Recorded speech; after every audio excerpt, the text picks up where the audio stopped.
नमस्कार, स्वागत है आप सभी का। आप देख रहे हैं एनएमएफ न्यूज, आपके साथ मैं हूं नमता चौधरी। आज बात करेंगे गुजरात की। गुजरात के भावनगर में एक बड़े स्तर पर बुलडोजर एक्शन लिया गया और एक बड़े मदरसे को ढा दिया गया। ये तस्वीरें उसी मदरसे की हैं जो मलबे में तब्दील होता हुआ दिखाई पड़ रहा है।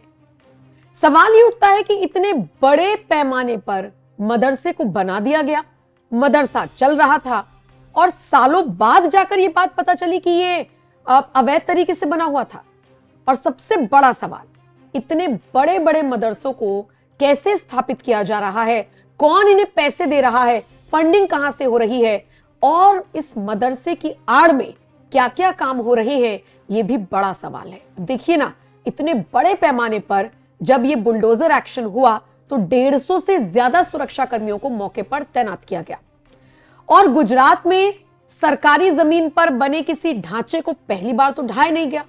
हमें याद है कि अब से कुछ महीने पहले एक बड़े पैमाने पर गुजरात में एक तरीके से सफाई अभियान चला था। मतलब यह समझ लीजिए कि 58 बुलडोजर मंगवाए गए थे, सैकड़ों पुलिसकर्मी वहां पर तैनात थे, एक कंकड़ तक नहीं उठा था। और कंकड़ ना उठे, पत्थरबाजी ना हो, कोई अप्रिय घटना ना हो, इसके लिए पहले से ही सुरक्षा बल तैनात किए गए थे।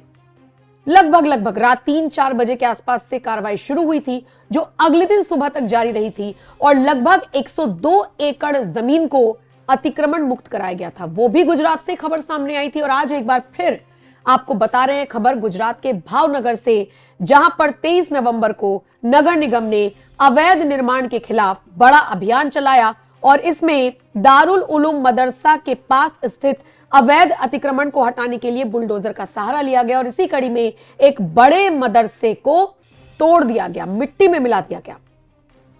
अब दरअसल ये कार्रवाई अचानक से हुई क्यों? ये कार्रवाई अचानक नहीं हुई, बल्कि यहां पर टाउन प्लानिंग स्कीम के तहत 30 मीटर चौड़ी सड़क का निर्माण होगा और चूंकि सड़क निर्माण होगा और जब दस्तावेज खंगाले गए तो जितनी भी ये अवैध स्ट्रक्चर्स मिले, इन सबको तोड़ने के लिए आदेश कोर्ट से जारी कर दिया गया। अब मदरसे के ट्रस्ट की बंद पड़ी बिल्डिंग का एक हिस्सा फिलहाल अभी ये तोड़ा गया है।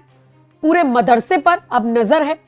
हालांकि नगर निगम का यह भी कहना है कि धार्मिक या फिर सार्वजनिक इमारत से कोई छेड़छाड़ नहीं हुई, अवैध हिस्से को निशाना बनाया गया। इस ऑपरेशन से लगभग 1500 वर्ग मीटर सरकारी भूमि मुक्त की गई है। आपको बताते चले कि यहां पर दारुल उलूम मदरसा पड़ता है, जिसके आसपास का ये पूरा इलाका चूंकि अवैध तरीके से खड़ा किया गया था, उन सबको तोड़ दिया गया। आपको यह भी बताते चले कि यहां पर 150 पुलिसकर्मियों को तैनात किया गया, एलसीबी यानी लोकल क्राइम ब्रांच को तैनात किया गया, एसओजी यानी स्पेशल ऑपरेशन ग्रुप की टीमें यहां पर मौजूद थी। किसी तरह की बाधा ना हो, कोई हिंसा ना हो, इसके लिए ये सारी चीजें तैनात की गई थी। डीएसपी का कहना है कि यह कार्रवाई पूरी तरीके से कानूनी प्रक्रिया के बाद की गई। पहले बाकायदा नोटिस जारी किए गए थे।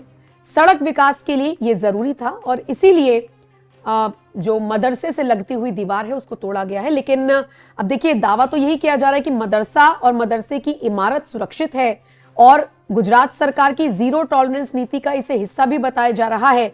लेकिन इसी के साथ आपको यह भी समझना होगा कि लगातार यहां पर अवैध स्ट्रक्चर्स को तोड़ने की कार्रवाई चल रही है। कुछ रिपोर्ट्स में यह दावा किया गया है कि गुजरात सरकार की बड़ी कार्रवाई है, अवैध मदरसे को बुलडोजर से तोड़ दिया गया है। गुजरात के भावनगर में सालों से अवैध मदरसा चल रहा था। सवाल यह भी है कि इतना विशाल मदरसा कैसे और कहां पर और किसके पैसे से बनाकर खड़ा कर दिया गया।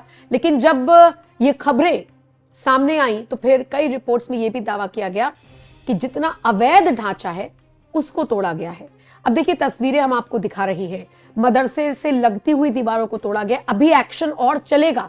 गुजरात सरकार, प्रशासन पूरी तरीके से मुस्तैद है और वो सिर्फ ये देख रहा है कि कहीं से कहीं तक भी अवैध ढांचे ना बनाए जाएं। कितनी दिलचस्प बात मैं आपको अब बताने जा रही हूं। गुजरात में गिर सोमनाथ जिले में सोमनाथ टेम्पल पड़ता है। हो सकता है आपने उसके दर्शन भी किए हो। उस सोमनाथ टेम्पल से 4 से 5 किलोमीटर की दूरी पर एक दरगाह पड़ती है।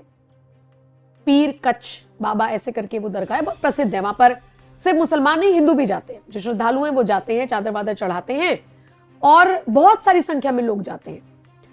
अब आप सोचिए कि जब दिल्ली में ब्लास्ट हुआ, उसके बाद चाहे गुजरात हो, उत्तर प्रदेश हो, पूरे देश की बात कर ली जाए, हाई अलर्ट पर रखा गया पूरा देश। राज्य सरकारों ने अपने अपने स्तर पर सघन चेकिंग अभियान चलाए थे।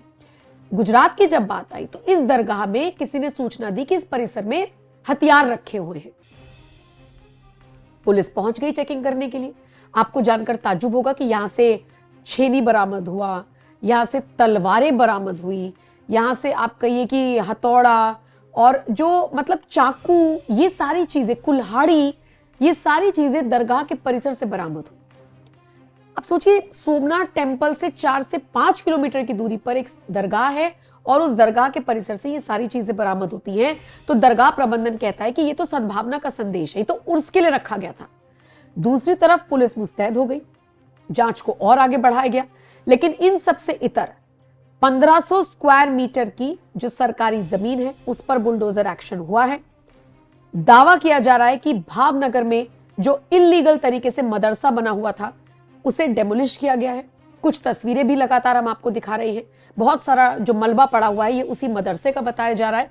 हालांकि कुछ रिपोर्ट्स में दावा है चूंकि अराजकता ना फैले, हिंसा ना हो, तो ऐसे में यह भी बताया जा रहा है कि भाई किसी मदरसे के साथ छेड़छाड़ नहीं की गई, किसी ढांचे को नहीं तोड़ा गया, सिर्फ अवैध चीजों को तोड़ा गया है। लेकिन रिपोर्ट्स में यह भी दावा किया जा रहा है कि मदरसा भी अवैध तरीके से बनाया गया है। अब ये तो रही भावनगर की बात। इससे इतर मैं अगर आपको बताऊं तो 2024 मार्च के महीने में भी 3 अवैध मदरसों को तोड़ा गया था। कुछ और अन्य निर्माण भी तोड़े गए थे। एक मई 2025 में भी ऐसी खबर सामने आई थी। पाकिस्तान से जुड़ा हुआ वो मदरसा था, यूएपीए के तहत जांच हुई थी, उस पर भी बुलडोजर चला था। फिर सोमनाथ का जिक्र मैंने कर ही दिया कि सोमनाथ के आसपास का जो इलाका था जहां पर पूरी तरीके से अवैध कब्जा किया हुआ था, वहां पर भी बुलडोजर चलाया गया था। सोचिए 58 बुलडोजर, इसके अलावा 70 से ज्यादा ट्रैक्टर ट्रॉली वहां पर मौजूद थे, उनकी मदद से मलबा हटाया गया था। और अगर मार्च 2024 की बात करेंगे तो एक अवैध दरगाह भी रात में तोड़ी गई थी और 2023 में यहीं पर दंगा भी हुआ था और 2024 में ये कार्रवाई हुई। अब यूं तो सुप्रीम कोर्ट के दिशा निर्देशों के बाद ये कार्रवाई हो रही है। पहले बाकायदा आदेश जारी किया जा रहा है, फिर नोटिस चस्पा किए जा रहे हैं, उन्हें टाइम दिया जा रहा है और उसके बाद भी अगर कोई नहीं समझ रहा है तो फिर यही बुलडोजर एक्शन हो रहा है। हमने ये चीज संभल में भी देखी थी कि मस्जिद का जो अवैध ढांचा था उसके लिए बाकायदा नोटिस जारी हुआ था, और लेकिन वहां के मुसलमानों ने अपना दिमाग लगाते हुए और सहयोग करते हुए जितना भी अवैध ढांचा था ना, जो दीवार खड़ी हुई थी, उसको खुद से तोड़ना शुरू कर दिया था।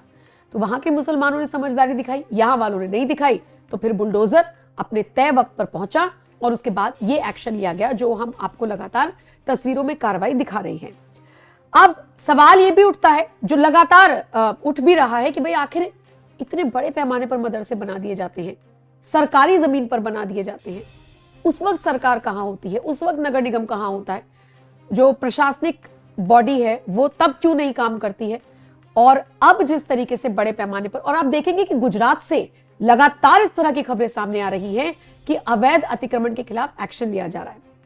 दिलचस्प बात देखिए, गुजरात एटीएस ने हाल फिलहाल 3 ऐसे आदमियों को गिरफ्तार किया था जो बड़े पैमाने पर बायोलॉजिकल वॉर छेड़ने की तैयारी में थे। उसके बाद से तो पुलिस और ज्यादा सतर्क है।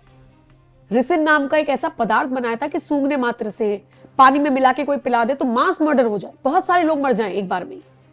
ऐसे केमिकल्स तैयार गुजरात में किए जा रहे थे।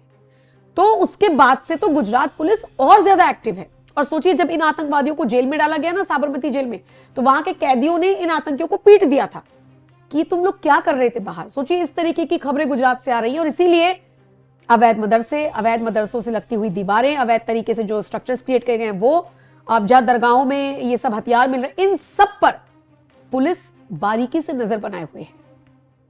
बहरहाल रिपोर्ट्स में दावा है कि मदरसे को भी नहीं छेड़ा गया है, लेकिन जितना अवैध पार्ट होगा सब तोड़ा जाएगा उसमें, चाहे वो पूरा मदरसा भी क्यों ना हो। तो जैसी भी अपडेट्स आती रहेंगी आप तक पहुंचाते रहेंगे। आप बनी रहिए एनएमएफ न्यूज के साथ, और आप हमारी वेबसाइट www.newsnmf.com पर भी जा सकते हैं, वहां पर विजिट कर सकते हैं और बाकी अपडेट्स वहां से ले सकते हैं। नमस्कार।